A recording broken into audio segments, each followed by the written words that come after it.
I'm very grateful for the next guest we have in studio. He is Amir Fakhravar. He is the Senate chairman of the National Iranian Congress. He has spent time in an Iranian prison. He just showed me his Instagram account. He has more Instagram followers than I do. He has 227,000, and he says more than 70% of those are in Persia. They are in Iran, and they support him and his colleagues. He also handed me a very, very impressive little book. It is in both languages, and it says on the front in English, Declaration of Freedom and Proposed Draft Constitution of Iran.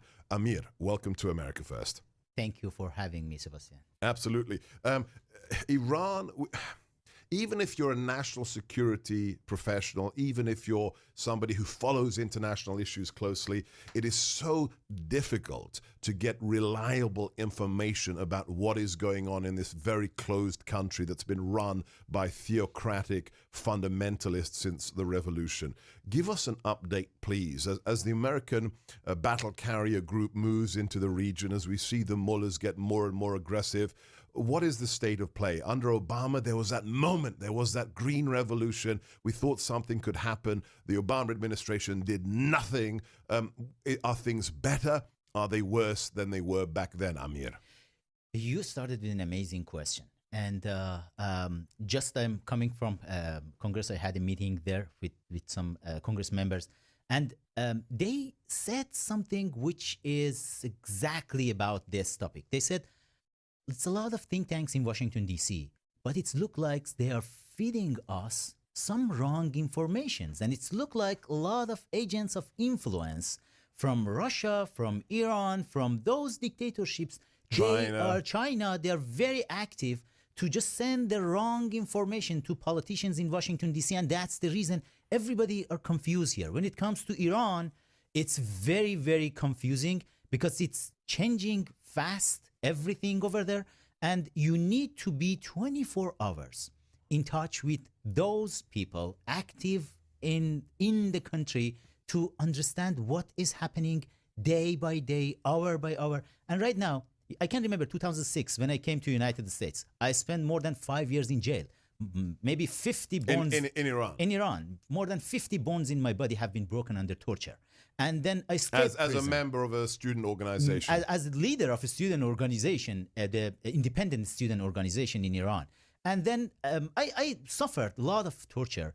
Then with the help of, I'm sure you know, Richard Pearl, he was at that time at the State Department, at the Defense Department. He helped me to escape prison, to come to United States. He told me, Amir, it's a lot of wrong information about Iran in this town. You need to brief these people about the reality of Iran. Okay, we've got 3 minutes. Okay. Are things better, worse? What is your hope, Amir Fakhravar? Right now, it's a lot of hope because Obama destroyed our movement, the green movement in Iran, 2009. Even the people in the street, they have been chanting, Obama, Obama, are you with them, means the mullahs, or with us? And he totally ignored the people. He ignored us, the students, the freedom fighters in the street, and he have been sending love letters to Iranian supreme leader. And billions of dollars. And $150 billion, which you will be surprised if you hear, it came out for the first time from the article I wrote, that number. Really? Because nobody knew about that number outside. Obama wanted to just give them that money without letting anybody know about it. But the situation right now is a lot better. President Trump is on the right side of history. And are the mullahs losing their grip? Oh, they're losing a lot right now. They are bankrupt totally. They don't have any money. Thanks to the Trump regime, the Trump administration. Exactly. And when President Trump got rid of the JCPOA, it was a disaster nuclear deal. The Iran it was deal. exactly disaster. And that the disaster, which some think tanks here in Washington, D.C., who are the agents of regime here, like NIAC, officially they're lobbying for the regime in this town. And they have some members at the State Department, Iran desk. They have some members, even they had it in White House. And it's getting more clean right now. But yeah, it's a lot of possibilities, a lot of hope right now. The people in Iran, You can't believe how much Iranian new generation, they love President Trump. It's his, I guess if they want to do it, the survey over there. So they want him to win the next election, right? Oh, definitely. Definitely they want it because they know if the mullahs will go, they will go when President Trump is the president of United States. So we have a window of opportunity now, Amir. Very close window, but hopefully 2020, he will be president again. And definitely the mullahs, they will be gone. I wanted to talk about the Constitution, but I guess we don't have time. I'm going to keep you on for one more question. I have a question to ask you. We are talking to the Senate chairman of the National Iranian Congress, Amir Fakhravar, who has a very significant following in Iran. I'm Sebastian Gorka, former strategist to the president, here on America First on the Salem Radio Network from the ReliefFactor.com studios. Don't touch that dial.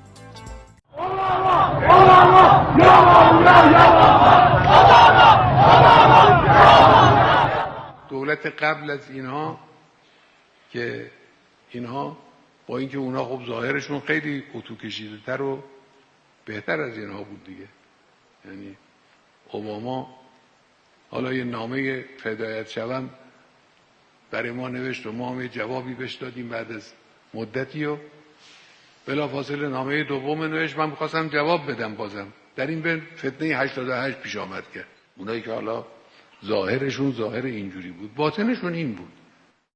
We are back with Amir Fakhravar, the Senate chairman of the National Iranian Congress, who's given me an incredible document, a proposed draft constitution of Iran if Iran is free again. In the last 2 minutes we have left, thank you, Amir, for coming into the studio.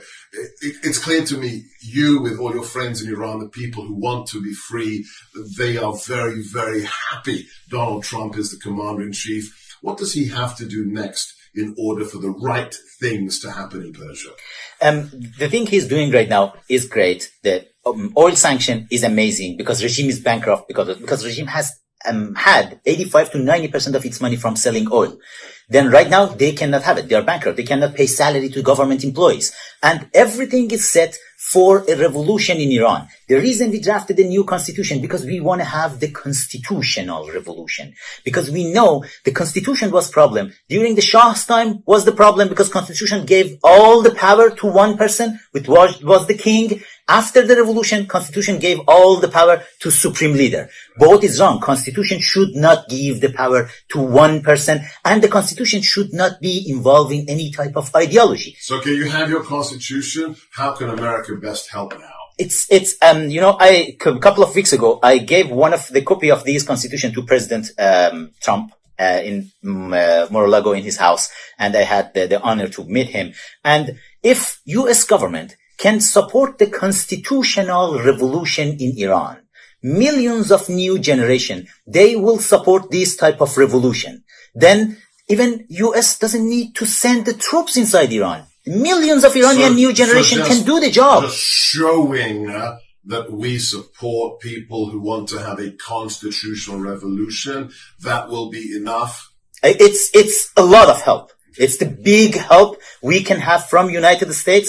Then definitely from inside Iran, millions of new generation, they will do the job. We can bring down the mullah and do the job that U.S. Army wants to do.